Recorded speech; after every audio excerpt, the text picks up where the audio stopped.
पहली सबसे पहले बन जाए। और हमारी भावना है, पूरे संघ की भावना है कि एक आदर्श रूप प्रस्तुत करे ताकि सबके लिए भी वो एक प्रेरणादायी बन जाए।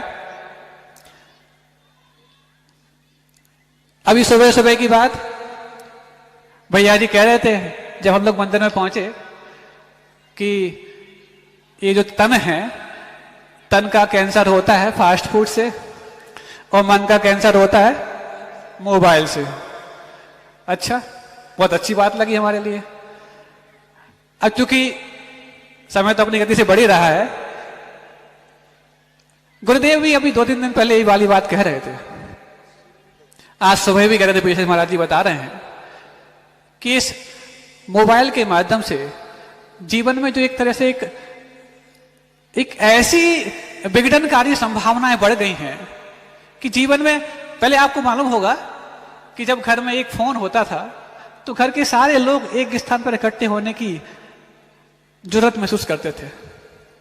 पहले घर में जब एक नल होता था तो सारे व्यक्ति वहां नल पर पहुंच कर अपना काम कर लेते थे, और उसके पहले तो जब कुएं होते थे तो पूरी समाज वहां इकट्ठा हो जाया करती थी। जब कुएं से नल की ओर आए तो हम परिवार परक हो गए, समाज परक ना रह करके। नल से और फिर और अपने अपने अपने बोतल की ओर आए तो व्यक्ति परक हो गए। ऐसी पहले जब घर में एक फोन होता था तो सारे घर के लोगों को कम से कम किसी बहाने से ही एक स्थान पर इकट्ठा होने का मौका मिल जाता था। अब तो घर में सबके पास अपने अपने मोबाइल हैं, किसी को किसी से कोई संपर्क करने की आवश्यकता ही नहीं है। और यदि देखा जाए तो इस 21वीं शताब्दी में एक समस्या का निवारण तो हो गया, कितनी भी समस्याएं बड़ी हों, लेकिन एक समस्या बिल्कुल खत्म हो गई। पता है आपको क्या? जब 21वीं शताब्दी प्रारंभ नहीं हुई थी, आज से 20-25 साल पहले की बात बता रहा हूं मैं, उस समय लोग कहते अरे बहुत बोर हो रहे हैं। क्यों बोर हो रहे हैं? अकेले हो जाते थे तो बोर हो जाते थे, कोई नहीं मिल रहा बात करने के लिए तो बोर हो जाते थे, कहीं रास्ते में जा रहे हैं इंतजार करना पड़ा तो बोर हो जाते थे। उनके लिए बोरिंग की समस्या थी जब वो अपने आप को अकेला महसूस करते थे। लेकिन इस 21वीं शताब्दी में इस बोरिंग की समस्या का निवारण हो गया। अब व्यक्ति यदि 10-20 लोगों के बीच में हो तो शायद बोर हो जाए, लेकिन अकेला हो जाए तो उसको बोर होने की आवश्यकता नहीं है, बल्कि वो अकेला होना इसलिए चाहता है कि यदि आप बहुत बोर हो रहे हैं, थोड़ा सा अकेले एक कोना मिल जाए और अपना शुरू कर देंगे। अब सोचो, इस मोबाइल को जो आपने अपना बिल्कुल अभिन्न उपकरण माना है, शायद मुनिराज तो अपनी पिच्छी को जब आहार करने जाते हैं तो आहार करते वक्त थोड़ा दूर कर देते होंगे, लेकिन आपका ये उपकरण मोबाइल, ये तो आहार के समय, निहार के समय, विहार के समय और सोते समय और जागते समय प्रतिपल अपने, मतलब जितना ज्यादा आपको उस, और लगता है ऐसे यदि उपकरण धारी इनके हाथ में पिच्छी आ जाए ना तो जैसे वो उठते वक्त सबसे पहले अपना मोबाइल देखते हैं ना तो पिच्छी को भी देख लिया करेंगे। ऐसे उपकरण धारियों को पिच्छी अवश्य मिलनी चाहिए ताकि कभी गलती से भी उनके हाथ से पिच्छी आगे पीछे ना हो जाए। अच्छा लग रहा होगा आपको इसी वाली बात सुन करके, आपकी तारीफ की जा रही है ना। सोचो, फ्रांस एक ऐसा देश बना है पहला जिसने स्कूली शिक्षा को प्राप्त करने वाले विद्यार्थियों के लिए मोबाइल और गैजेट्स को हमेशा के लिए खत्म करने के लिए संसद में कानून ला लिया। सोचो, संसद में कानून। क्यों? क्योंकि नैतिकता के रूप में तो कई बार बताया गया कि मोबाइल से आंखें खराब हो जाती, मोबाइल से जीवन खराब हो जाता, मोबाइल से नैतिकता खराब हो जाती, मोबाइल से समय खराब हो जाता। कितने लोगों ने माना आपको मालूम होगा। लेकिन फ्रांस जैसे देश में भली नैतिकता को व्यक्ति माने या ना माने, लेकिन कानून को मानना उनका सबसे सर्वोपरि धर्म है। तो संसद में कानून ला करके उन्होंने बच्चों के लिए, और बच्चे नहीं युवाओं तक के लिए, उन्होंने मोबाइल्स और गैजेट्स से दूर रखने का कानून बनाने का विचार कर लिया। बाहरी भारत की तरह और बाहरी यहाँ की वो हवा कि यहाँ के तो सारे नेता लोग आकर के, जैसे ही बच्चा जन्म लेता है ऑपरेशन थिएटर के बाहर खड़े होते हैं लाइन लगा करके कि सबसे पहला मोबाइल तो हम ही भेंट करेंगे ताकि हमारा नाम आ जाए कि हमने इस बच्चे को जन्म देते ही मोबाइल दे दिया था। कैसी विसंगतियां, इसके माध्यम से हमारे जीवन में कौन सी ऐसी उपलब्धि प्राप्त हो रही है जिस उपलब्धि को हम जीवन में गिनाते वक्त अपने आप को फक्र के साथ महसूस कर पाएंगे। और गुरुदेव को ये वाली चिंता, सोचो जीवन के उस पड़ाव में गुरुदेव की आपके जीवन की इतनी बड़ी दुर्गति के बारे में चिंता हो रही है और आपको दुर्गति करते वक्त भी चिंता नहीं हो पा रही। और फास्ट फूड के बाद गुरुदेव कितने बार कह चुके, और अब तो जब उनके आहार होते हैं तो महाराज जी जब वहां रहते हैं कोई भी महाराज, तो वो वहां कहते हैं कि हाँ फास्ट फूड का त्याग करो, तो गुरुदेव उस बात को और अच्छा मानते हैं। जीवन में कभी भी आपने कभी आचार्य जी को आहार दिए हों तो आचार्य जी ने कभी भी आहार लेते वक्त किसी से कुछ पूछा नहीं होगा।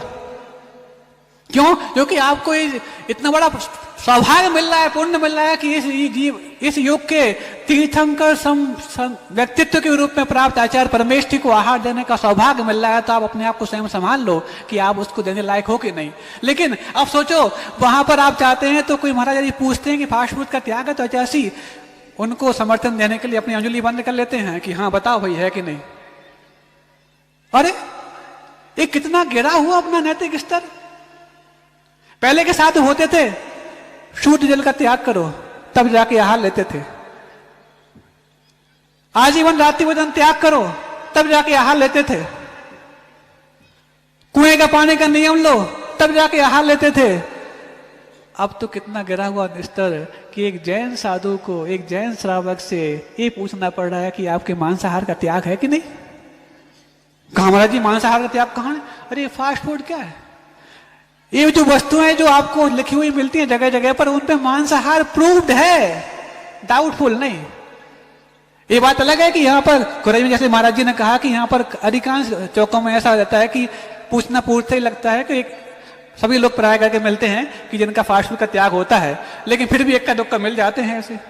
लेकिन इक्का दुक्का चाहे खुराई के बाहर के हों कोई भी हो, अरे हमारे लिए कम से कम इन चीजों को तो पहले ये सोच, वहां पर यदि गलती से कोई व्यक्ति यदि बोल दे कि छोड़ दो इसमें मांसाहार होता है, तो साधु तो उस मांस शब्द को सुन करके अंतराय कर देगा, और आप उसमें मांस होकर के भी खाने में भी अंतराय नहीं कर रहे हो। सोचो कहां तो उस मांस शब्द सुनने मात्र से साधु को अपना भोजन छोड़ना आ जाता है, और कहा आप वहां देख भी सकते हो, सुन भी सकते हो, पहचान भी सकते हो, जाके जो कुछ करना हो कर सकते हो, उसके बाद उसके ऊपर ग्लानि नहीं हो रही है। गुरुदेव को आपके जीवन में ये दोनों कैंसर को अलग करने की कितनी बड़ी छटपटाहट है। हमारे लिए इस जीवन में कुछ ऐसा उद्धार करना है। खुराई के बड़े बाबा हम सबके लिए एक बहुत बड़ी वरदानी छांव के भीतर हम सबको रखे हुए हैं, और सभी के लिए एक आनंदपूर्ण वातावरण यहाँ बना हुआ है। ये छोटी सी बात और अपनी बात को विराम देना चाहता हूं, समय हो रहा है आपका। सुबह सुबह पाद प्रक्षालन भी होता है, और प्राय करके पाद प्रक्षालन के समय आप लोग कुछ ना कुछ एक ऐसी वाकया सुनते हैं जिसमें आपको गुरुदेव की महिमा को और अभिभूत करने का मौका मिलता है। आए दिन कोई ना कोई रोगी, कोई ना कोई मरीज गुरुदेव के पास आते हैं, उनके आशीर्वाद, उनकी जो कुछ भी आशीर्वचन है या चरण रज या गंधोरज जो भी जिस रूप में प्राप्त कर लेते हैं, और वाकई में उनके जीवन में अतिशयकारी परिणाम देखने को मिलते हैं। ऐसी एक छोटी सी बात मैं कह दूं, 3-4 दिन पुरानी बात है। किसी चौके में मेरे आहार हुए, और चौके के आहार करने के बाद जब मैं बाहर निकला तो एक कोई महिला बोली महाराज जी एक बात हमें आचार्य से कहनी थी। क्या कहनी थी? आचार्य के पास तो बहुत भीड़ रहेगी, अभी कैसे जा पाओगे? बोले महाराज जी बरसों से एक बहुत ऐसी बीमारी से ग्रसित थी कि जिस बीमारी का ना एलोपैथी में कोई इलाज है और ना कोई दूसरी पैथी में इलाज है। कौन सी बीमारी? तो हमने कहा उस चीज से आप बच जाया करो जिससे आपको दिक्कत होती है। हाँ महाराज जी आप ठीक तो बोल रहे हैं कि एलर्जी थी। काय से एलर्जी थी? बोले धूप से एलर्जी। अब धूप से कैसे बचें? दिन है तो धूप तो होगी। धूप से एलर्जी थी, वो जैसी एलर्जी थी वहां पर तुरंत चट्टे हो जाते थे। लेकिन गुरुदेव का पाद प्रक्षालन का जो गंधोदक उन्होंने तुरंत लगाया, उसके बाद वो ऐसी छू मंतर हो गई कि बड़े बड़े डॉक्टरों के लिए भी एक रिसर्च का मौका बन गया कि आखिरकार एलर्जी की बीमारी को जो एलोपैथिक में भी किसी प्रकार से ट्रीटमेंट करने लायक नहीं है, तो गुरुदेव का पाद प्रक्षालन ट्रीटमेंट करने लायक कैसे हो गया। अरे ये तो गंधोदक की बात हो गई। छोटी सी बात और कह दूं, मुश्किल से 15-20 दिन या महीने भर पुरानी होगी ये वाली बात। मुंगावली की घटना है।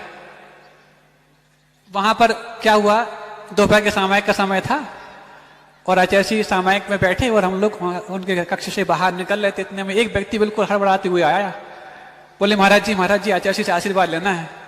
हमने कहा आचार्य जी अब सामायिक में बैठ गए, अब नहीं ले पाओगे। बोले महाराज जी इमरजेंसी में लेना। हमने कहा भैया आशीर्वाद तो उनका हर व्यक्ति को है, हर अच्छे कार्य को है, अच्छे व्यक्ति को, आप अच्छा काम करो। नहीं महाराज जी बहुत इमरजेंसी है। हमने क्या हो गया बोलो? बोले महाराज जी वो अटैक आ गया है, वो बिल्कुल ऐसा लग रहा है कि कुछ भी संभव हो सकता है। वो बिल्कुल बहुत अच्छा कार्य करता था, ऐसा और वैसा। हमने कहा आचार्य जी सामायिक पे बैठ गए हैं, आप उनको आचार्य जी का आशीर्वाद बोल देना, हम आचार्य जी सामायिक की बात बता देंगे। महाराज जी प्लीज महाराज जी मिल जाना। तो सामायिक में बैठ गए, कैसे हो पाएगा? तो व्यक्ति को जैसे तैसे ढांढस बना करके हमने कहा आचार्य जी का आशीर्वाद उनको आप बोल देना, हम आचार्य जी को सामायिक की बात बता देंगे। जब तक आप बोलोगे तब तक हम बता देंगे, बात एक ही है। और व्यक्ति ऐसा मान गए कि आचार्य जी का आशीर्वाद हमें मिल जाएगा, महाराज जी उनको बता देंगे, ऐसा कर देंगे। और व्यक्ति चला गया और उसने जाकर कि उसी 1 घंटे बाद 1.5 घंटे बाद जब आचार्य जी सामायिक से उठे होंगे, लगभग उसी समय उस व्यक्ति को बताया होगा या उनको आशीर्वाद पहुंचाया होगा जैसे भी करके। लेकिन हमारे दिमाग से बात उड़ गई कि हमें आचार्य जी को बताना है,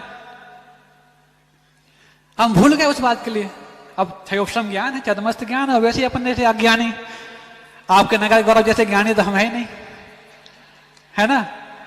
बाकी में बहुत बड़े ज्ञानी हैं, आप लोगों ने अभी उनकी बात सुनना प्रारंभ की है और आप लोग का पुण्य रहा तो उनका जी बात को आप सुनोगे तो लगेगा कि हमारे घर में बोलते ना घर का जो नहीं ऐसा नहीं, दिया तले अंधेरा वाली बात।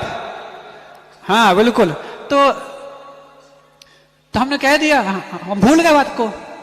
और बाकी में वहां उन्होंने कहा और डॉक्टर भी बहुत हलाकान थे, सब कुछ हुआ और उन्होंने जाकर के आशीर्वाद दिया और जैसे ही आशीर्वाद दिया वहां परिवर्तन प्रारंभ हो गया। हम तो भूल गए बात को कहना और वहां पर जाकर के हो गया। और अगले 2 दिन बाद वहां से खबर आई सब ठीक ठाक हो गया, आचार्य जी के आशीर्वाद लग गया और सब कुछ ठीक ठाक हो गया। और हमने कहा हम तो बता ही नहीं पाए, हमने आचार्य जी को बताया आचार्य जी हम ऐसी गलती हो गई और आपका नाम लेके हमने कह दिया ऐसा ऐसा और हम भूल गए उसके बाद और आपके आशीर्वाद से काम हो गया। तो बोले काम तो हो गया ना। सोचो आप लोग बोलते ना नाम ही काफी है। गुरुदेव का नाम मात्र यदि मिल जाए, उनके नाम से कोई व्यक्ति भी यदि कह दे कि वाकई में उनका आशीर्वाद है और वाकई में अच्छे काम के लिए उनका हर वे सदैव आशीर्वाद है, हम समझते हैं उनका आशीर्वाद इस हाथ से निकलता होगा। इतने बड़े महापुरुष का सिर्फ आशीर्वाद सिर्फ यहीं तक सीमित। अरे जिनका सर्वांग से आशीर्वाद झड़ता है और जो कल्याण की भावना हमेशा भाते रहते हैं, आपके अंदर नमोस्तु करने की क्षमता पैदा हो जाए तो आप इस ग्राउंड में भी वहां बैठे गुरुदेव का आशीर्वाद अभी फील कर सकते हो। सभी व्यक्ति गुरुदेव को आंख बंद करके यहीं से नमोस्तु करें और अपने आप को रोमांचित फील करें कि उनका आशीर्वाद यहाँ तक आता है कि नहीं आता। उनका आभा मंडल वैज्ञानिकों के लिए भी आश्चर्य बन चुका है। उन्होंने भी उनके आभा मंडल को आंकने की जब कोशिश की किस प्रकार से कि भगवान जाने, वो भी आश्चर्यचकित थे कि किसी भी व्यक्ति का आज जो आम व्यक्ति होता है उसका आभा मंडल 20-25 फुट होता है और किसी दूसरे व्यक्ति यदि संत व्यक्ति हो जाए तो उनका थोड़ा सा और ज्यादा होता है। लेकिन इस व्यक्ति का आभा मंडल तो ऐसा कि हम उसको आंकते जाएं मीटर तो क्या किलोमीटर दूर तक भी पहुंच जाए, कई किलोमीटर दूर तक पहुंच जाए तो खत्म नहीं होता। ऐसे आचार्य परमेष्ठी गुरुदेव के आभा मंडल में गई खुराई नगरी अपने आप पनप रही है उन सबको। और 3 रविवार तो क्या ऐसे हमेशा रवि उनके जीवन हो जाए ऐसी भावना के साथ आचार्य परमेष्ठी गुरुदेव श्री विद्यासागर जी महामुनिराज की। और सभी लोगों को यहाँ पर हम लोग जब अभी आचार्य जी से आशीर्वाद लेने गए थे, पूज्य निराकुल सागर महाराज जी और हम और सभी संघ, तो आचार्य जी ने आप सबको दोनों हाथ से आशीर्वाद दिया है और सबको बहुत अच्छा सबकी भला हो ऐसी भावना भाई। परम पूज्य मुनिवर सौम्य सागर जी महाराज की, समस्त मुनि संघ की।